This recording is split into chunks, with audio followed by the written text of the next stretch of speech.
JM! Welcome to my YouTube channel, and for today's video, nandito na naman tayo ngayon sa Boracay at nakastay tayo ngayon sa Henan Garden. Kaya gagawin na naman tayo ng panibagong hotel room tour. Kaya huwag na natin patigalin pa. Tara, samahan niyo ako!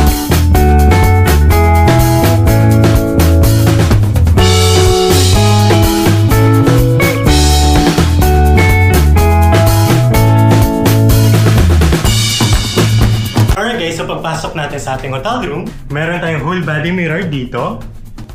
And ito yung kanilang hotel bed. So meron tayong one single bed and one queen size bed. And meron din tayong sofa dito. Alright guys, so nandito naman yung kanilang luggage rack area. So meron din tayong mga umbrella dito, mga hangers. And meron din silang safety deposit box. And dito sa baba, meron din silang mga drawer and another space para sa mga gamit natin. And ito naman yung kanilang cable TV. Alright guys, so dito sa kanilang cabinet, nandito rin yung kanilang mga complimentary coffee, tea, and sugar. So, nandito rin yung electric kettle dito sa baba ng drawer. And then, pag binuksan natin itong another cabinet, nandito naman yung kanilang mini fridge. Alright guys, ito yung kanilang vanity mirror.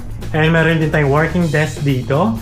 And meron din silang picture. And actually, sa lahat ng Henan hotels dito sa Boracay, meron talaga silang water dispenser and ang pinaprovide na lang nila ay pitchal instead ng bottled water.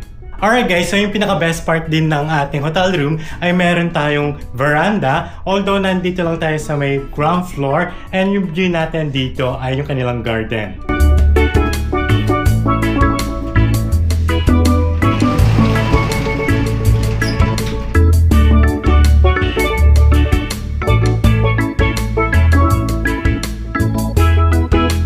And later, ipapakita ko sa inyo kung gaano kalawak dito sa Henan Garden.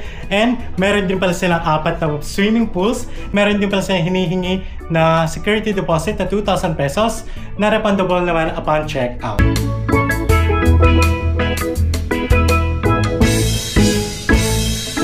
Alright guys, so pinabook pala natin to via Klook at pwede nyo gamitin aking Klook promo code ni JudeKlook para makakuha pa kayo ng additional na discount. At ang kinuha natin hotel room type nila ay kanyang deluxe room, starts at 4,000 pesos, good for 2 person with buffet breakfast. And tomorrow papakita ko sa inyo yung kanilang mga food choices sa kanilang buffet. And if ever kung mag-additional packs kayo, nasa 1,232 pesos with buffet breakfast. And per room, maximum of 3 guests lang yung pwede magstay.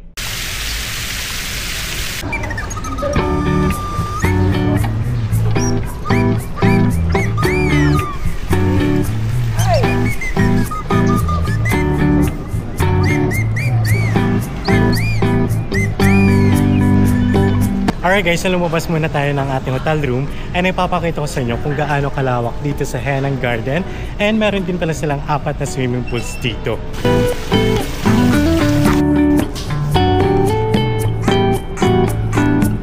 Alright guys, so yung hotel room natin medyo malapit dito sa unang swimming pool na pinuntahan natin ngayon, pero mas marami pang swimming pool yung malapit sa may lobby. And by the way guys, ito yung kanilang garden cafe, and tomorrow morning dito tayo mag-buffet breakfast.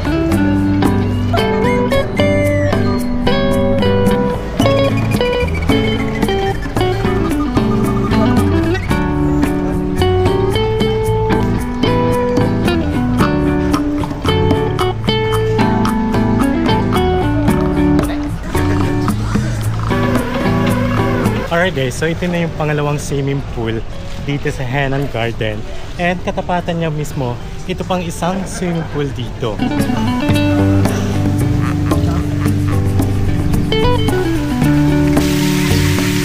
Alright guys, so dito naman banda, ito na yung pang-4 na swimming pool dito sa Henan Garden. Actually, magkatapatan lang sila nitong isang pangatlong pinapuntahan natin dito.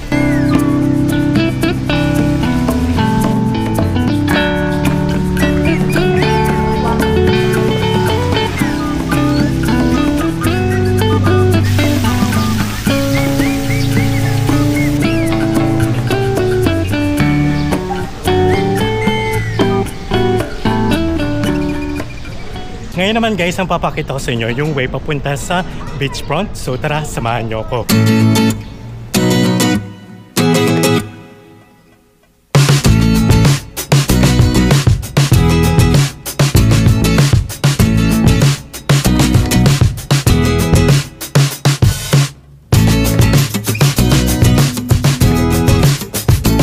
Alright guys, so sobrang lapit lang pala niya.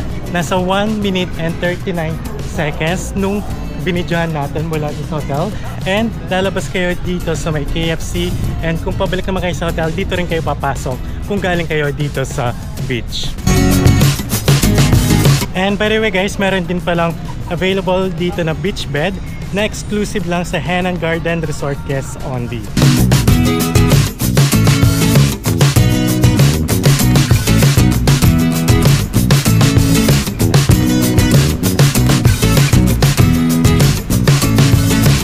Alright guys, so medyo low tide lang ngayon dito sa may Station 2. Pero ito yung mga naiwan na lumot.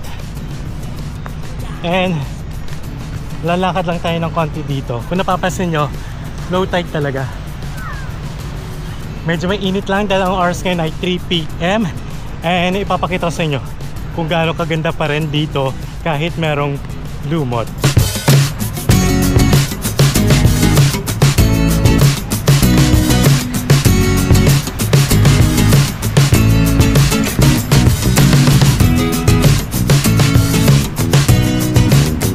Alright guys, so maglalakad lang tayo ng konti dito. Guys, season ngayon. Pero guys, kung gusto nyo talagang mag-swimming na walang lumot, mas maganda talaga sa Station 3 dahil konti lang talaga or totally wala, especially sa harapan ng Mandarin White Sand kung saan tayo nagstay ng first night natin dito sa Boracay and last night naman natin dito sa Henan Garden. And dun sa Station 3 kung saan yung mga activities, sobrang clear ng water at sobrang wala talaga mga lumot. Alright guys, so medyo konti lang yung lumot dito. Pero dito medyo kumakapal na yung mga lumot. And to be honest guys, medyo malansa talaga yung amoy niya. Especially dun sa harapan ng Henan Pond kung saan kami nag-stay.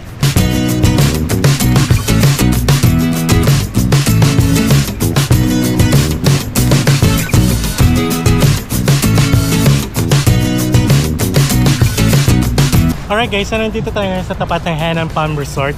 And ipapakita ko sa inyo yung lumot dito. At medyo may amoy siya, medyo malansa talaga.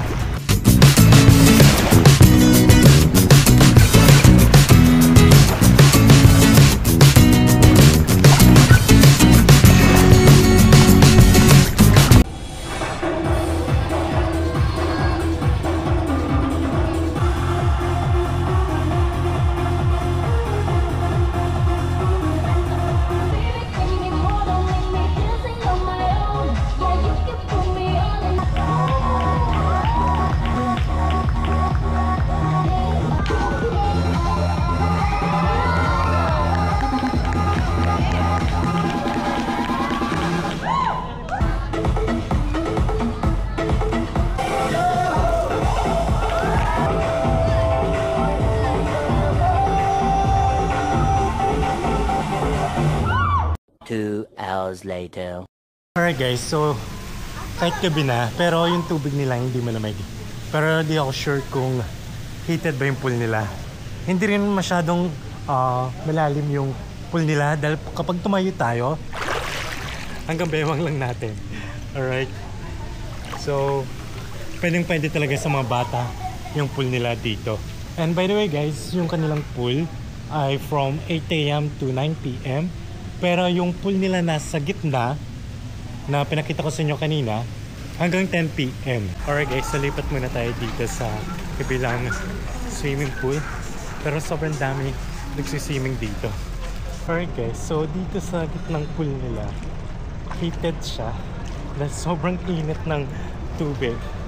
Actually guys, kanina sobrang sakit ng paa natin sa kakalakad. Pero ngayong habang nagsiswimming tayo, pinapadyak natin yung mga paa natin para ma-massage ng tubig. Tapos ngayon, parang hindi na siya masakit. Okay na. A few moments later. Alright guys, so kakatapos lang natin mag-night swimming. And to be honest guys, good decision talaga na dito kami nagstay sa Henan Garden. Dahil nung una akala ko sobrang layo niya sa main beach dahil hindi siya beachfront. Pero sobrang lapit lang pala niya. And hindi nyo na kailangan na lumabas at dumaan sa main road para makapunta kayo sa main beach. Dahil dito ka na kayo mismo sa loob ng resort dadaan at lalabas kayo sa may KFC, and malapit din itong Henan Garden sa Mandarin Nest, and walking distance lang din yung D Mall. And by the way guys, kung magpapabook pala kayo ng hotels dito sa Boracay, pwede kayo magpabook via ClookUp, at huwag nyo kakalimutan na gamitin ang aking Klook promo code ni Jude Klook para makakuha pa kayo ng additional na discount.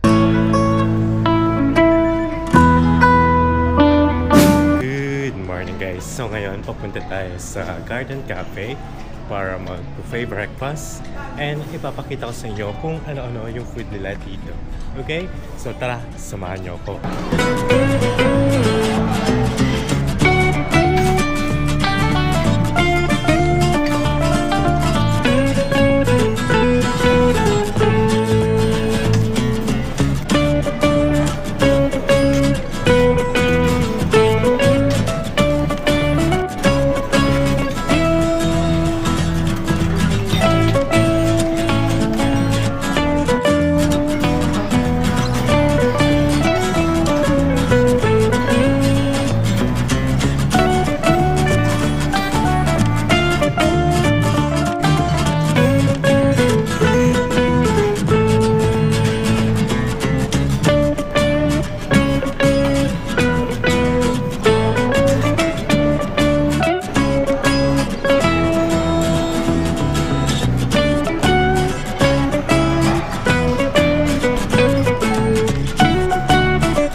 Alright guys, so pauwi na tayo mamayang 12 noon, and yung flight natin ay 7:10 PM pero sa Kalibo Airport, kaya nagpabook na lang tayo sa Klook ng hotel to Kalibo Airport transfer for only 703 pesos. So sobrang mura na yun, dahil kasama na rin doon yung environmental fee, terminal fee, and yung mga iba pang mga fee na binabayaran, especially yung boat fee at yung van transfer na papunta sa Kalibo Airport. Okay? And pwede nyo gamitin ang aking Klook promo code na Jude Klook para makakuha pa kayo ng additional na discount. And by the way guys, a day before ng inyong flight, itetext kayo ng representative nila kung anong oras kayo pipick upin sa hotel.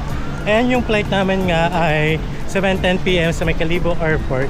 Kaya pipick upin tayo sa hotel natin sa Henan Garden around 2 PM. So 10 minutes before ng pick-up time nila, dapat nandun na kayo sa lobby para dire-diretso na kayo na susunduin and dadalhin na kayo sa Kalibo Airport. And by the way guys, sa tingin ko, from Katiklan to Kalibo Airport ay nasa 2 to 3 hours. Okay? So kailangan nyo talaga ng extra time kung sa Kalibo kayo sasakay. Pero good thing na lang yung flight sa Cebu Pacific Kalibo to Manila ay 7:10 PM. So hindi kayo masyadong magmamadali, and okay na yung oras natin after checkout. Meron pa kayong 2 hours para maglakad-lakad, mag-lunch, and then by 2 PM pipick upin na kayo sa lobby ng inyong hotel. Alright guys, so pa-checkout na tayo dito sa Henan Garden, at ang kanilang checkout time ay 12 noon. And if ever kung naghanap pa rin kayo ng hotel dito sa Boracay, check lang sa aking YouTube playlist, dahil meron pa akong mga iba pang mga ginawang hotel room tour doon, and check ko rin yung aking ginawang videos ng mga beachfront hotels sa Station 1, 2, and 3. So wag niyo kakalimutan na gamitin aking Klook promo code na Jude Klook kung magpapabook kayo sa Klook ng mga hotels, activities, and airport transfer. And dito ko lang tatapusin ang aking hotel room tour. Thanks for watching. Bye!